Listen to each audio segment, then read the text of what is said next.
예수께서 나와 말씀하여 이르시되 하늘과 땅의 모든 권세를 내게 주셨으니 그러므로 너희는 가서 모든 민족을 제자로 삼아 아버지와 아들과 성령의 이름으로 세례를 베풀고 내가 너희에게 분부한 모든 것을 가르쳐 지키게 하라.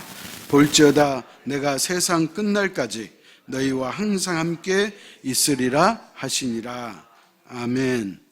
지금으로부터 2005년도로 건너가자면 그때 하나님이 저에게 교회 개척하라고 하는 그 마음을 주셔서 제가 기도하고 있을 때였어요. 하룻밤 자고 나면 교회를 개척하고 싶은 그 마음이 너무나 커져가지고 감당할 수 없는 그런 마음. 근데 교회 개척이 뭐 쉬운 건 아니잖아요. 그래서 제가 이렇게 기도했던 기억이 있어요. 하나님, 제가 가슴만 뜨거워서 뜨겁다고 제가 개척할 수는 없습니다. 하나님께서 나에게 기도 응답을 주시면 제가 반드시 개척하겠습니다. 그렇게 해서 3가지 기도 제목을 하나님 앞에 드렸는데 그 중에 2가지를 이루어줬어요. 그래서 우리 교회가 개척이 됐고, 제가 신학교 다닐 때 1986년도에 신학교를 갔는데 신학교 갈 때 막연히 만약에 내가 이 다음에 교회를 개척한다면 교회 이름을 뭘로 하지? 그렇게 생각해 본 적이 있어요. 그래서 시냇가에 심은 교회 이렇게 이야기를 할까 하고 그렇게 상상해 봤던 그런 시간들도 있었는데 결국은 하나님이 우리 교회 이름을 제자들 교회로 정해 주신 거예요. 그 말씀의 배경이 오늘 본문이에요. 예수님께서 이 땅을 떠나실 때 마지막 하시고 싶은 말씀이 있을 거잖아요. 그래서 우리는 예수님의 유언이라고도 하고 예수님의 지상 명령 그렇게 우리가 말씀하고 있는데 그 지상 명령은 뭐냐? 너희는 세계 모든 민족으로 가서 제자 삼으라는 거예요. 이 말씀의 핵심이 뭐냐면 제자 삼으라는 거예요. 그렇다면 오늘 이 시간 우리가 한번 생각해 봐야 돼요. 뭘 생각하느냐? 나는 제자교회 교인인지 아니면 예수 그리스도의 제자인지. 여러분이 제자교회 교인이라고 생각한다면 여러분은 아직 부족하다고 생각하면 돼요. 그러면 제가 이렇게 말하는 저는 그러면 주님의 제자가 됐느냐? 아무리 생각해 봐도 저도 부족하더라고요.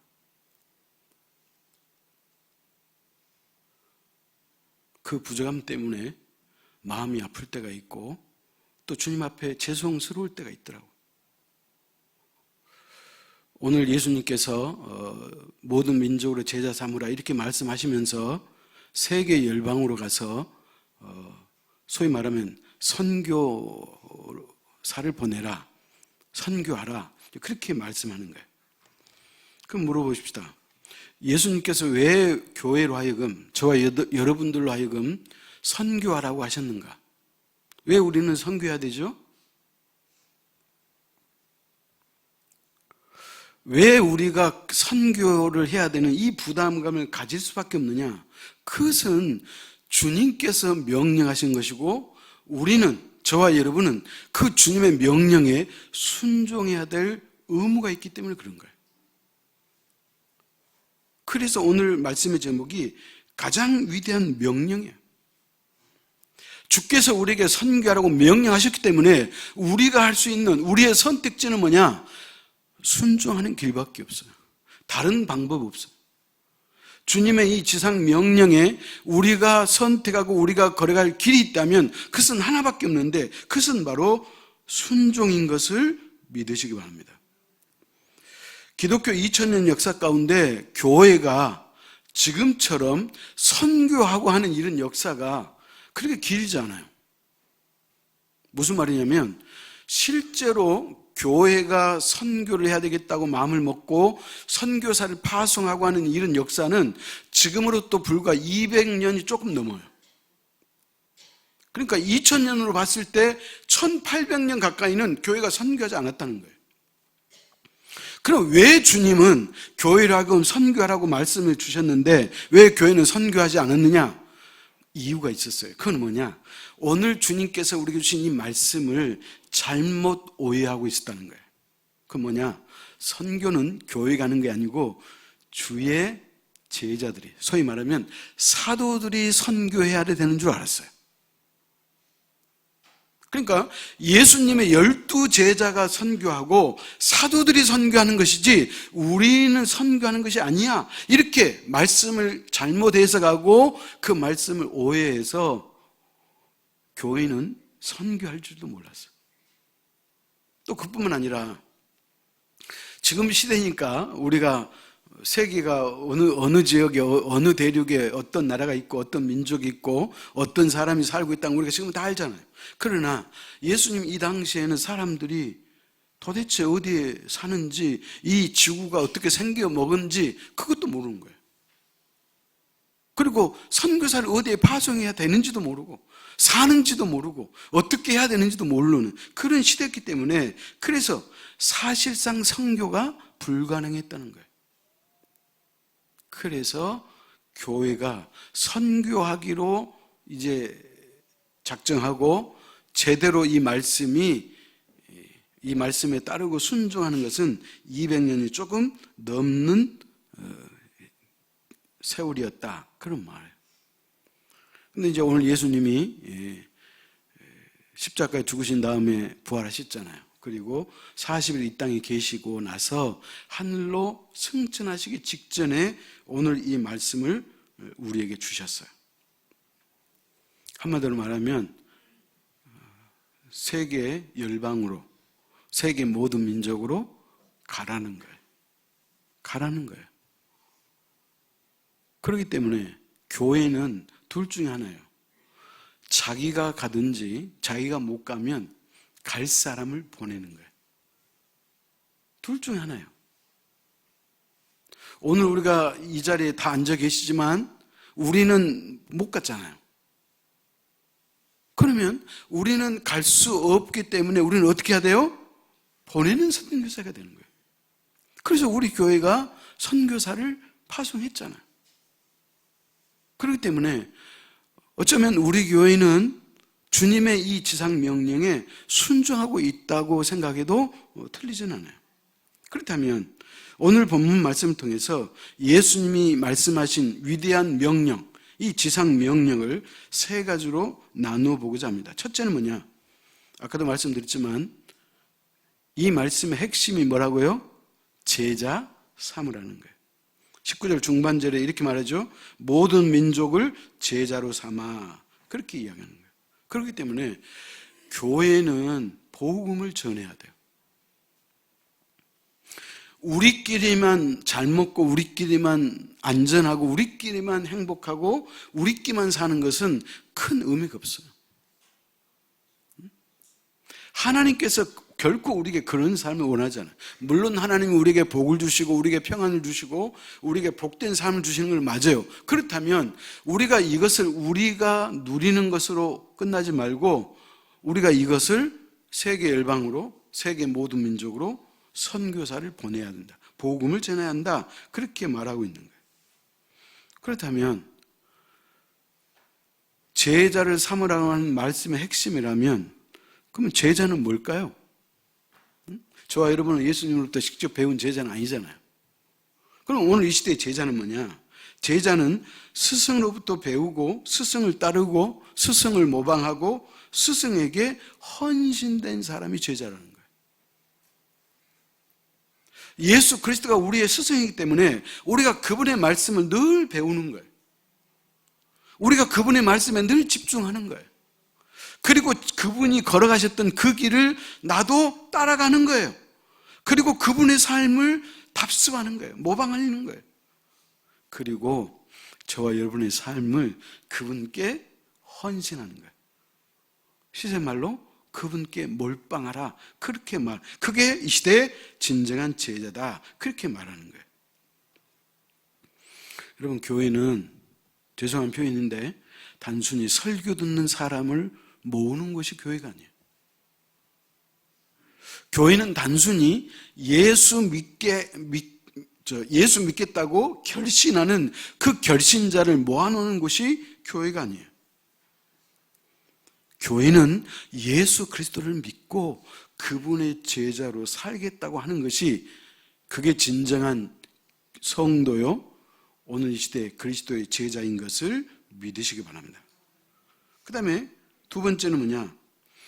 주께서 우리에게 주신 이 제자 삼으라는 핵심 명령을 수행하는 두 가지 작은 명령을 주셨어요. 이걸 저는 부수적인 명령이라 그렇게 표현하는데, 자, 첫 번째는 뭐냐? 하나는 가는 것이고, 두 번째는 세례를 베풀고 가르치는 거라는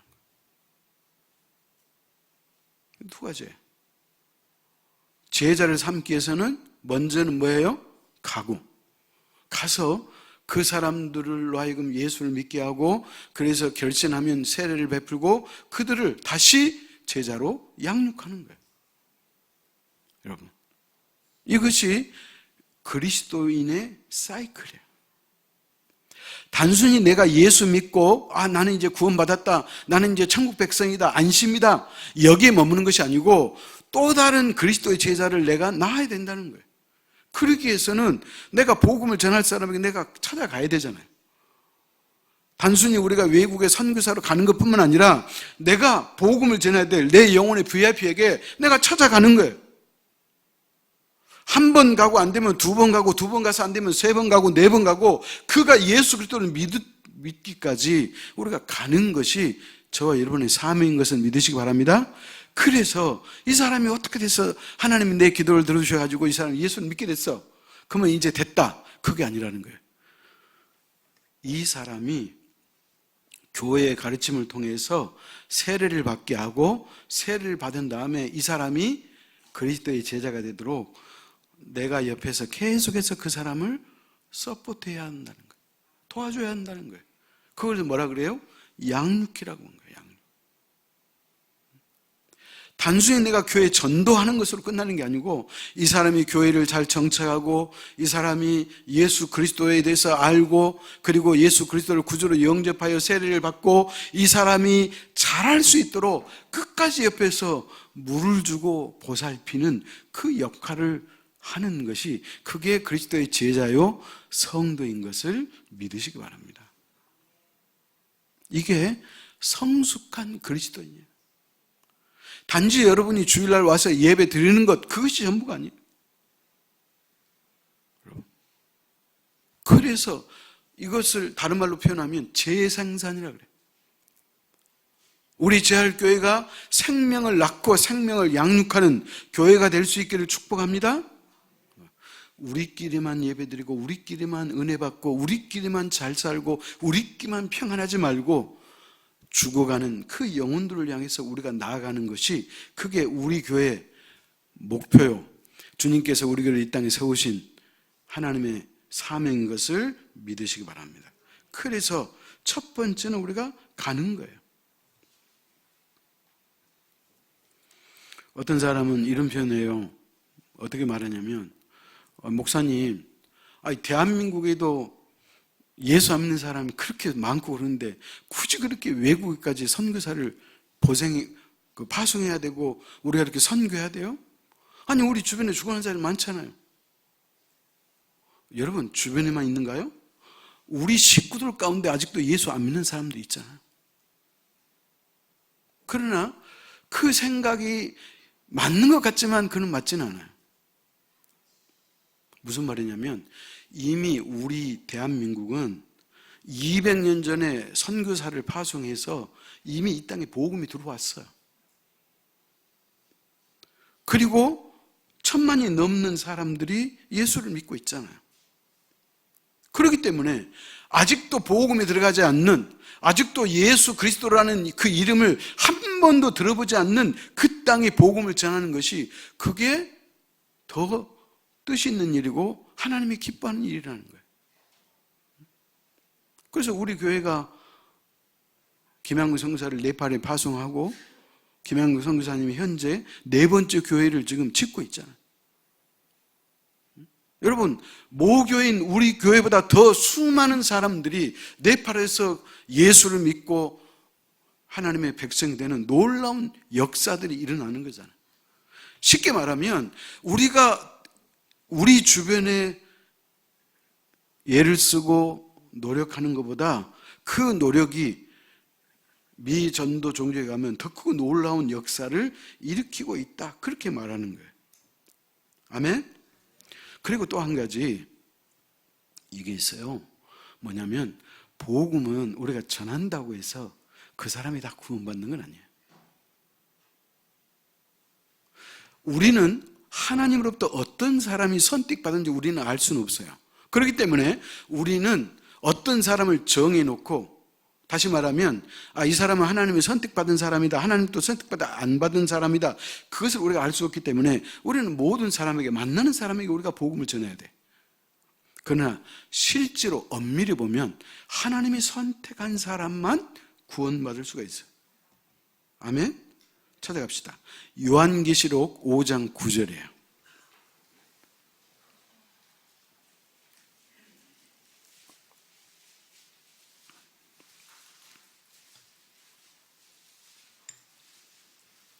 요한계시록 5장 9절 같이 읽습니다. 그들이 새 노래를 불러 이르되 두루마리를 가지시고 그 인봉을 떼기에 합당하시도다. 일찍이 죽임을 당하사 각 족속과 방언과 백성과 나라 가운데서 사람들을 피로 사서 하나님께 드리시고 그랬어요. 자, 무슨 말이냐면 구원은 하나님의 주권에 의해서 이루어지는 거예요. 자, 오늘 요한계시록 5장 9절에서 뭐라고 말씀하냐면 잘 들어보십시오. 누군지 여러분이 한번 알아맞혀봐요. 일찍이 죽임을 당하사 각 족속과 방언과 백성과 나라 가운데서 사람들을 피로 사서 하나님께 드리고, 누구예요? 예수 그리스도요. 그러니까 구원받은 사람은 각 족속과 각 방언과 세계 모든 민족에 예수 그리스도가 당신의 피로 사신 영혼들이 있다는 거예요. 그러니까 구원은 어떤 사람이 받느냐? 예수 그리스도께서 당신의 주권으로 당신의 피로 사신 그 사람을 하나님 앞에 드리는 그 사람이 구원받는 거예요. 아멘? 그렇기 때문에 여러분 오해하지 마시고 잘 들으십시오. 하나님은 모든 사람이 구원받는 것을 원하지는 않으세요. 자, 무슨 말이냐면 이런 거예요. 하나님의 마음은 모든 사람이 구원받기를 원했는데 모든 사람이 구원을 못 받으면 하나님의 계획은 실패요, 성공이에요? 실패요, 성공이요? 실패요. 다시 말씀드립니다.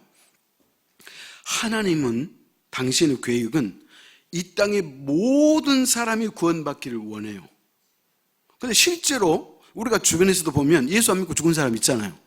그러면 하나님은 모든 사람이 구원을 받기를 원하는데 예수를 못 믿고 죽은 사람이 있어요. 그러면 그 사람은 구원 못 받았잖아요. 그러면 하나님의 계획이 실패요, 성공이요?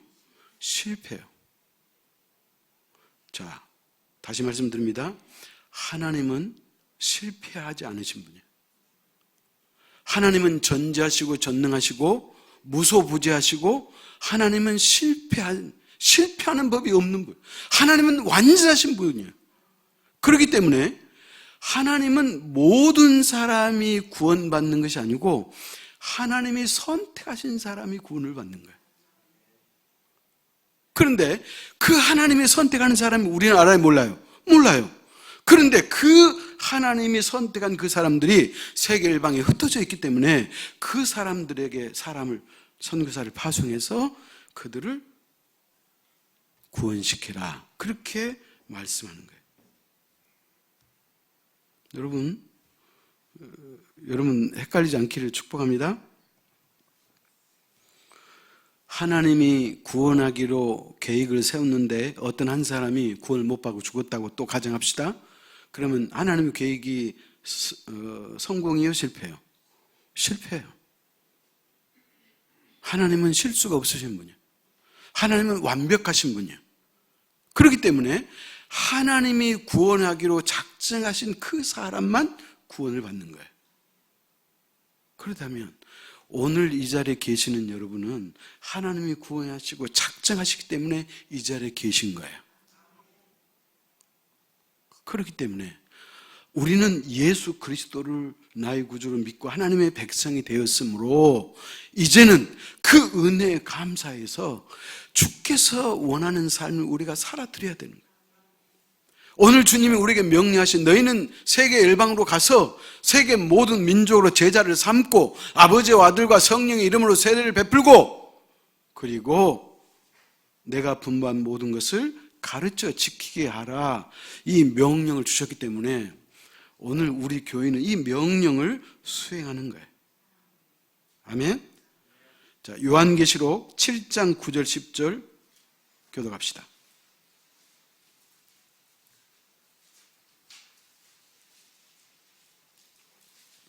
요한계시록 7장 9절 10절. 이 일 후에 내가 보니 각 나라와 족속과 백성과 방언에서 아무도 능히 셀 수 없는 큰 무리가 나와 흰 옷을 입고 손에 종려가지를 들고 보호자 앞과 어린 양 앞에 서서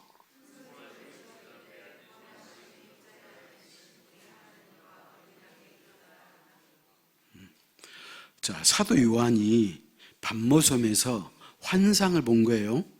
그 환상이 뭐냐? 장차 이루어질 일들을 마치 우리가 TV를 보는 것처럼 요한 사도가 지금 보고 있는 거예요.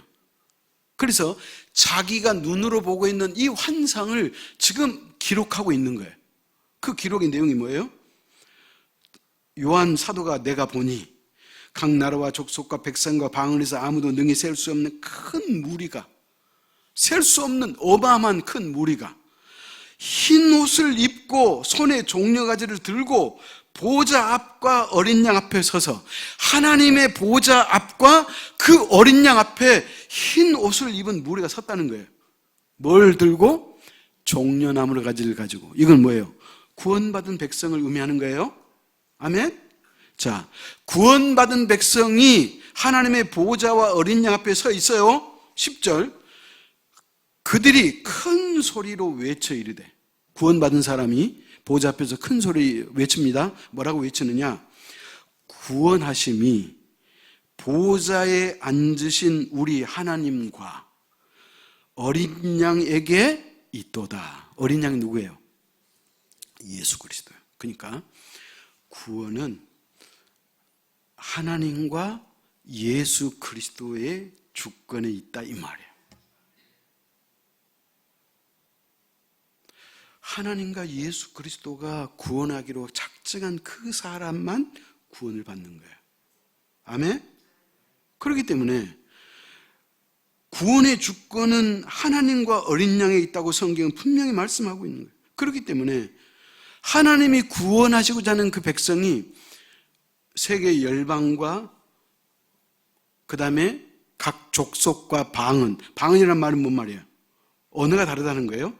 그러니까 언어가 다르고 생김이 다르고 대륙이 다르는 그 족속과 그 세계 만방에 그 구원하실 하나님이 작정하신 그 영혼들이 있기 때문에 교회가 그곳으로 선교사를 파송해서 그들을 구원하라, 그렇게 말씀하는 거예요.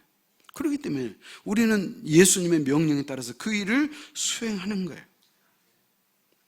그래서 우리가 가든지 우리가 못 가면 우리가 보내야 하는 거예요.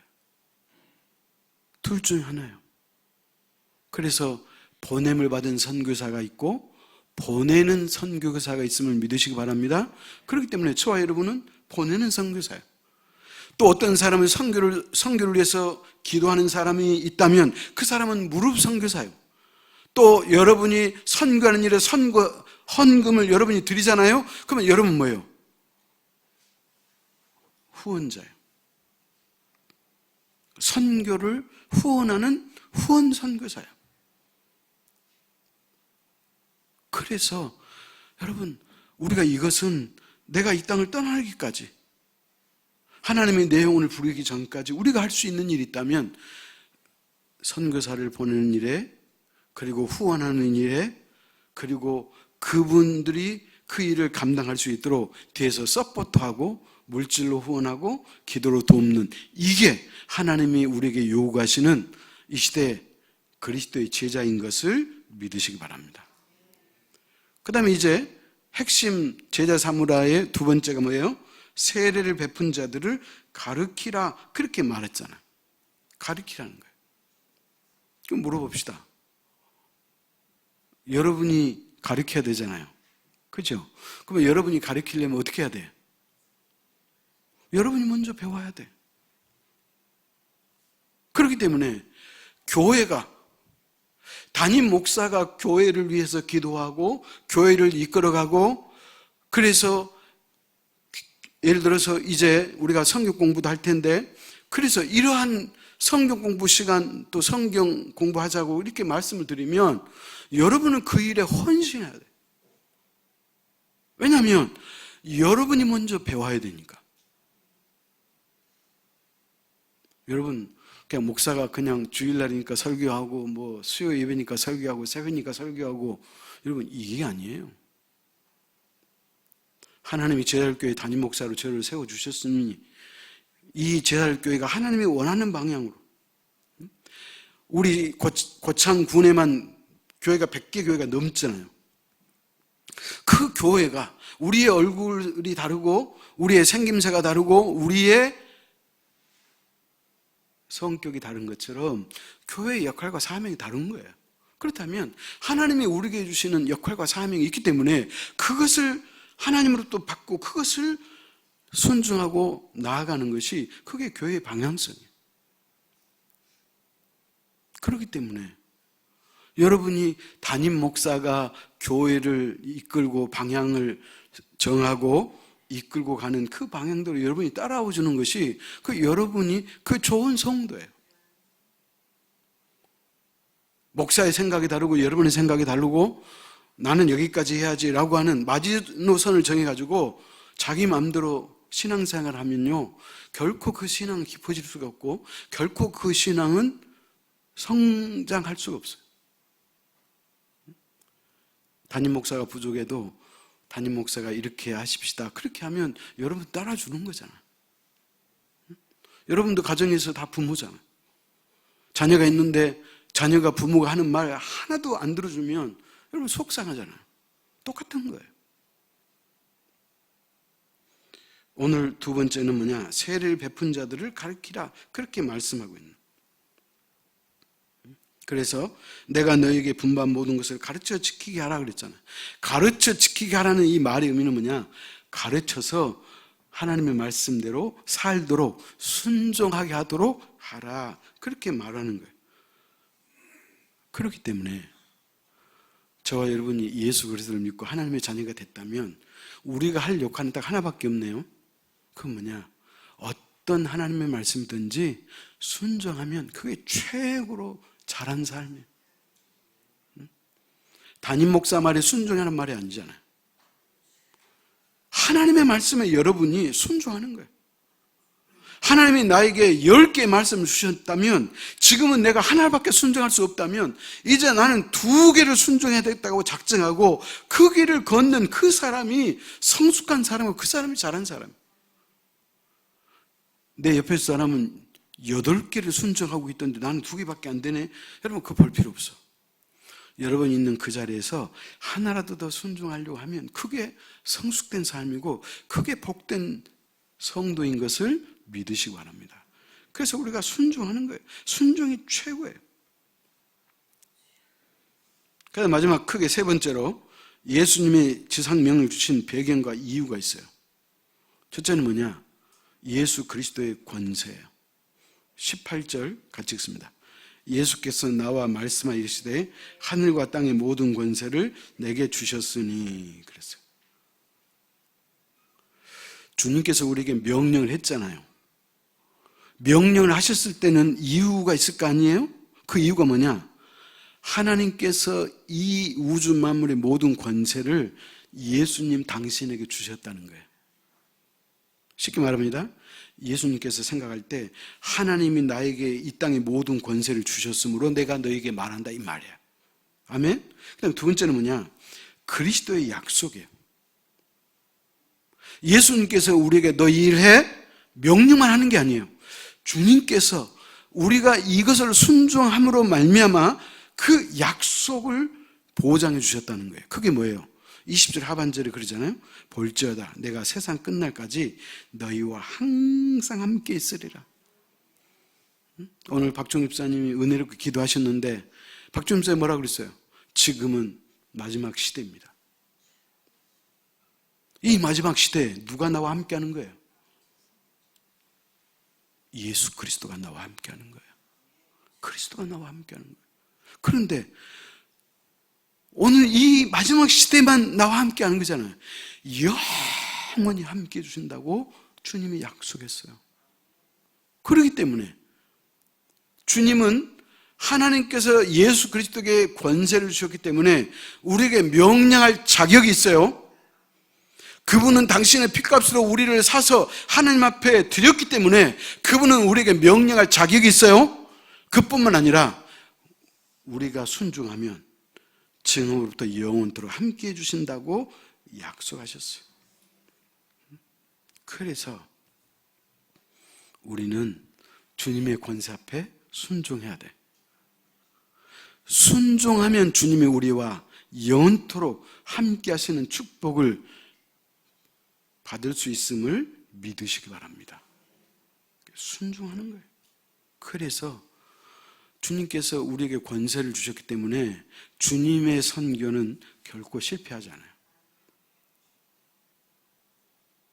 예를 들어서 A라는 사람을 하나님이 나에게 전도하라고 마음을 주셨어요. 그래서 내가 이 사람을 어떻게든지 내가 복음을 전해서 내가 전도해야 되겠다 마음을 내가 가졌네요. 그래서 내가 그 사람을 찾아가고 또 때로는 밥도 사주고 때로는 커피도 마시고 내가 공을 들였어요. 한두 번 하니까 이 사람이 나오면 좋겠는데 안 나와. 그러니까 이제 낙심하고 그냥 내가 손을 뗐어요.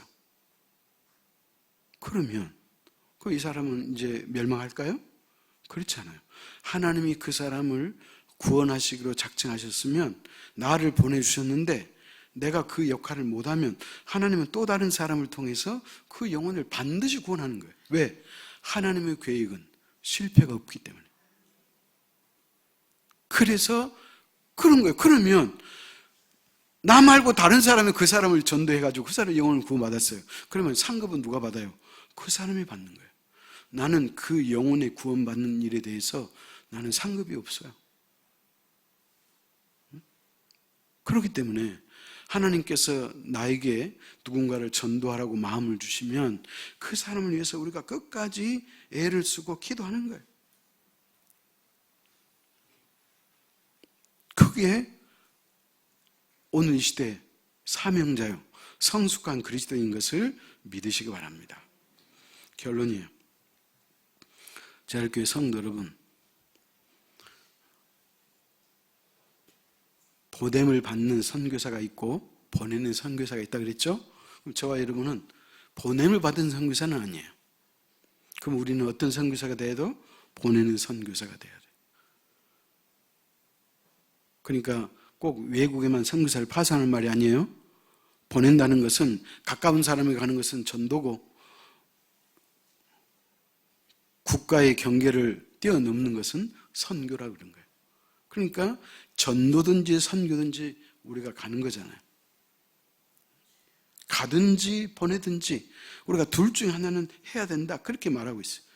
그러므로 오늘 주님께서 우리에게 예수 그리스도의 지상 명령을 다시 한번 묵상하고 또 되새김질할 수 있도록 기회를 주셨어요. 그래서 이 말씀을 여러분의 여러분에게 주신 명령으로 받아들이고 순종하여 주님이 영원토록 함께하는 그 축복을 받아 누릴 수 있는 저와 여러분 될 수 있기를 축복합니다. 기도하겠습니다. 하나님 아버지, 하나님의 은혜와 사랑을 감사합니다. 하나님께서 지난 시간에는 위대한 계명을 주셨고 오늘 이 시간에는 위대한 명령을 우리에게 주셨음을 진심으로 감사합니다. 이제 이 마지막 시대를 살아가는 그리스도인으로서 우리의 남은 생애 동안 우리가 열심을 다해서 할 수 있는 일이 있다면 그것은 하나님을 사랑하고 이웃을 내 몸처럼 사랑하는 일입니다. 아버지 하나님, 할 수 있으면 하고 할 수 없으면 말고가 아니라 반드시 해야 될 일임을 우리가 기억하게 하시고, 아버지 하나님, 우리에게 열정과 에너지가 있다면 진실로 하나님을 사랑하게 도와주시고 내 이웃을 내 몸처럼 사랑할 수 있는 너그러움과 뜨거운 가슴을 우리에게 허락하여 주옵소서. 또한 오늘 예수 그리스도께서 우리에게 위대한 명령을 주셨사오니 아버지 하나님이여, 너희는 세계 열방으로 가서 제자로 삼고 아버지와 아들과 성령의 이름으로 세례를 베풀고 내가 너희에게 분부한 모든 것을 가르쳐 지키게 하라고 말씀했사오니 아버지 하나님, 우리가 이 말씀에 순종하여 우리가 가든지 보내든지 아버지 하나님의 이 지상 명령을 감당할 수 있는 우리 제할교회의 거룩한 하나님의 자녀가 될 수 있도록 축복하여 주옵소서. 그래서 우리 제할교회가 이 마지막 시대 주님의 지상 명령을 감당하는 귀한 교회가 될 수 있도록 우리가 이를 위해서 마음을 하나로 묶게 도와주시고 우리가 함께 기도하게 하시고 우리가 함께 달려가게 하시고 함께 헌신할 수 있도록 우리 모두를 축복하여 주옵소서. 예수님의 이름으로 기도하옵나이다. 아멘.